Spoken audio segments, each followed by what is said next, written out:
What's going on, everybody, and welcome to episode 11 of the We Fought Back series, where today I will be talking about the Gabriel Rebellion, or in some cases, the Gabriel Conspiracy of 1800. Gabriel's Rebellion was a planned slave rebellion in the Richmond, Virginia area in the summer of 1800. Information regarding the revolt was leaked before its execution, and Gabriel, an enslaved blacksmith who planned the event, and 25 of his followers were hanged. Gabriel's planned uprising was notable not because of its results. The rebellion was quelled before it could begin, but because of its potential for mass chaos and widespread violence. There were other slave rebellions, but this one most directly confronted the founding fathers with a chasm between the ideal of liberty and their messy accommodations to slavery. Afterward, Virginia and other state legislatures passed restrictions on free blacks, as well as prohibiting the education, assembly, and hiring of enslaved people, to restrict their ability and chances to plan similar rebellions. Gabriel, referred to by some as Gabriel Prosser, though no historical records refer to him by that surname, the surname of his enslaver, was a man of African descent born into slavery in 1776 at Brookfield, a large tobacco plantation in Henrico County, Virginia. He and two brothers, Solomon and Martin, were enslaved by Thomas Prosser, the owner of Brookfield. Gabriel was literate. He was one of the rare 5% of enslaved people of the colonial era who were able to learn to read and write. Gabriel trained as a blacksmith and a carpenter. His brother Solomon and perhaps his father were blacksmiths. Gabriel, hired out by his enslavers to work in Richmond foundries, was able to keep a portion of the wages that he earned. The bulk of it went to Thomas Prosser. Gabriel traveled freely throughout Richmond and Henrico County to work for plantation and business owners. Gabriel was married to Nanny, an enslaved woman. They were not known to most historians as having any children. He was described in newspaper articles as having stood 6 feet 2 to 3 inches high. His long and bony face, well made, was marred by losing his 2 front teeth and 2 or 3 scars on his head. White people as well as black people regarded the literate young man as a fellow of great courage and intellect above his rank in life. In 1799, Gabriel, his brother Solomon, and a man named Jupiter tried to steal a pig from the Absalom Johnson. Gabriel got into a scuffle with Johnson and he bit off a part of Johnson's ear. Jupiter was charged with stealing a hog, which was a misdemeanor, and Solomon was not charged. It was a capital offense for an enslaved person to assault a white person. He could have been hanged for the assault. Because he was a valuable bondsman for Prosser, the judge sentenced him to jail for 1 month and had his thumb branded. Gabriel was released from jail when enslaver Prosser paid a bond for his release, and he promised a year of good behavior. Richmond history professor and slave law expert Philip J. Schwartz states that it showed Gabriel's intention to consciously challenge the system of slave control. Historian Douglas R. Edgerton, author of Gabriel's Rebellion, states he was physically big, he was literate, he's a fighter, he's a skilled artisan. For all these reasons, he was a natural leader. In Richmond, there were slightly more blacks than whites, with a total population of 5,700 in 1800.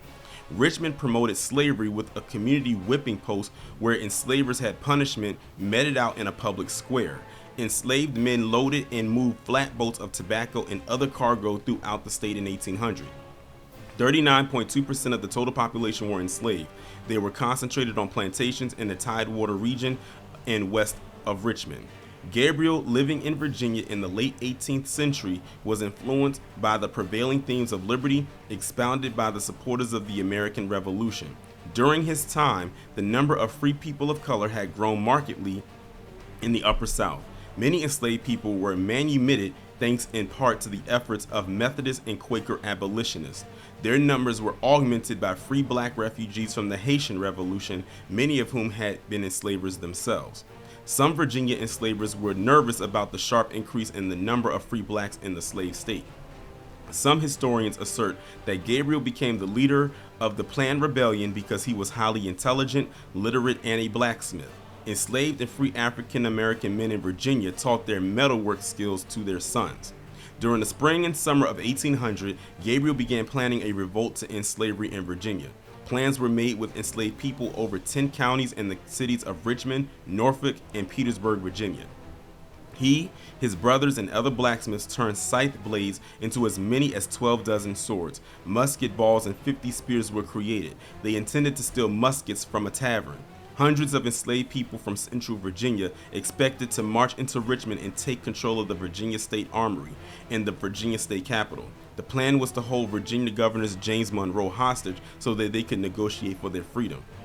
But on August 30th, 1800, the planned day of the attack, heavy rain flooded the streets of Richmond and the creeks in central Virginia. In addition, 2 enslaved people told their enslaver, Mosby Shepherd, about the plans. Shepherd warned Governor Monroe, who called out the state militia.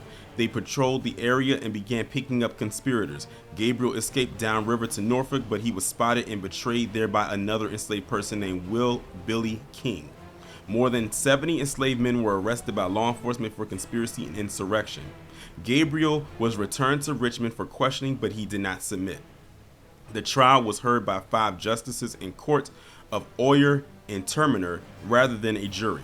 A recruit, Ben Wolfick, testified that Gabriel intended on writing the words "death or liberty" on a silk flag, referring Patrick Henry's "Give Me Liberty" or "Give Me Death" speech in 1775.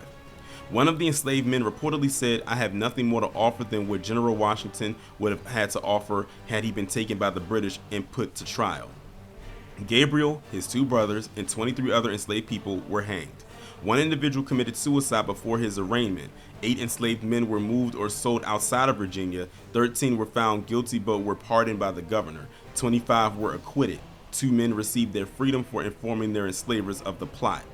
The site of Gabriel's execution was for several years believed to have been at the Shako Bottom African Burial Ground, historically known as the burial ground for Negroes. His execution was advertised as occurring at the usual place. However, in 1800, that may have been the location other than the burial ground for Negroes. The location of Gabriel's burial is also unknown. The rebellion was reported in newspapers across the country. James Monroe and Thomas Jefferson were concerned about the optics of executing so many people. Jefferson said, the other states and the world at large will forever condemn us if we indulge in a principle of revenge. The Federalists argued that the rebellion occurred as a result of the Democratic-Republican Party's support of the French Revolution. Fears of an enslaved revolt regularly swept major enslaving communities. After the rebellion, many enslavers significantly restricted their slaves' ability to travel after a second conspiracy was discovered in 1802 among enslaved boatmen along the Appomattox and Roanoke rivers. New laws were enacted to restrict free blacks and slaves. The Virginia Assembly in 1802 made it illegal for free or enslaved black people to obtain and pilot or navigate a boat. 2 years later, they could not meet in groups after their work was done on Sundays. In 1808, state legislatures banned hiring out of enslaved people and required free blacks to leave the state within 12 months or face re-enslavement. The growing population of free blacks had to petition the legislature to stay in the states. The historian Douglas Edgerton offered a new perspective on Gabriel in his book Gabriel's Rebellion, The Virginia Slave Conspiracies of 1800 and 1802, which was released in 1993. He based this on extensive primary research from surviving contemporary documents. Edgerton concluded that Gabriel would have been stimulated and challenged at the foundries by interacting with European, African, and mixed descent co-workers. They hoped Thomas Jefferson's Democratic Republicans would liberate them from the domination by the wealthy Federalist merchants of the city. The internal dynamics of Jefferson's and Monroe's party in the 1800 United States presidential election were complex. A significant part of the Democratic Republican base were prominent planters and colleagues of Thomas Jefferson and James Madison. Edgerton believes that any sign of the white radicals, particularly Frenchmen, had supported Gabriel's plan could have cost Jefferson the election. Enslavers feared such violent excesses as those related to the French Revolution after 1789 and the Haitian Revolution. Edgerton believed that Gabriel's plan to take Governor Monroe hostage to negotiate an end to slavery. Then he planned to drink and dine with the merchants of the city. Edgerton noted that Gabriel instructed his followers not to kill the white Methodists, Quakers, and Frenchmen. During this period, Methodists and Quakers were active missionaries for manumission. And that's going to conclude this week's episode 11 of the We Fought Back series about Gabriel's Rebellion or the Gabriel Conspiracy. Please let me know what y'all think about this down in the comments. Tell me, have you ever heard of this particular revolt or rebellion or conspiracy before? Also, be sure to check out the We Fought Back series playlist so you can be caught up on the episode so far or to do a recap. And be sure to tune in next Wednesday at 11 a.m. Eastern Standard Time for episode 12 of the We Fought Back series. Be safe, be one.